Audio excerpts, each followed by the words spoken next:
И сейчас бы мне хотелось рассказать о той опасности, которые могут вызывать нанотехнологии, но естественно, что я расскажу не обо всем.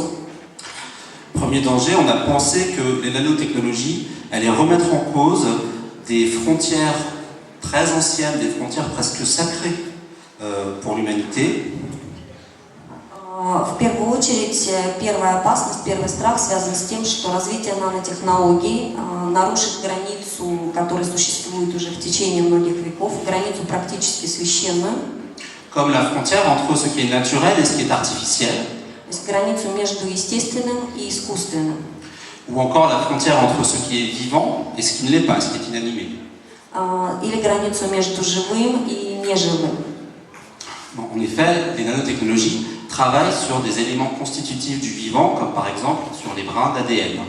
Потому что нанотехнологии работают, в общем-то, с живыми частицами, как, например, нити ДНК. Autre crainte, on a craint que le développement d'une électronique portative et invisible débouche sur un contrôle centralisé des informations et des citoyens.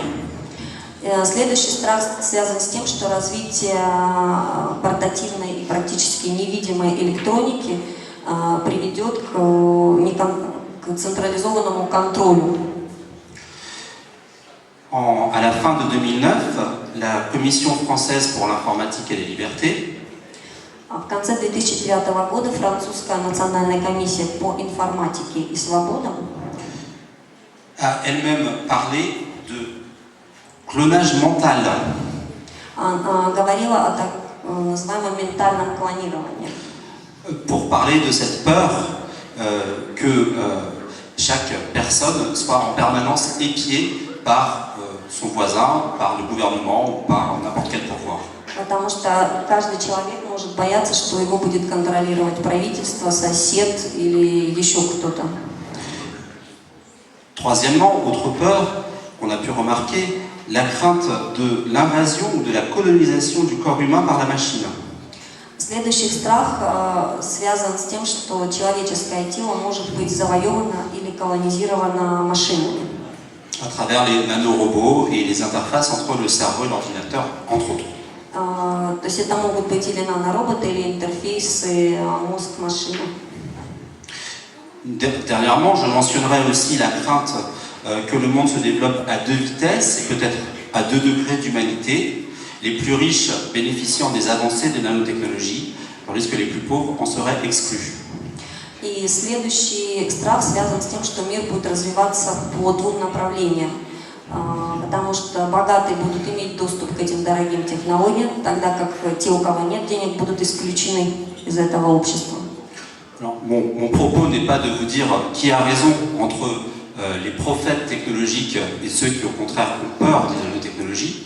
Я не буду говорить о том, кто прав, те, кто делает большие предсказания в области нанотехнологий, или те, кто являются их ярыми противниками. Parce que je pense qu'ils ont tort tous les deux. Потому что мне кажется, что они скорее обе стороны ошибаются.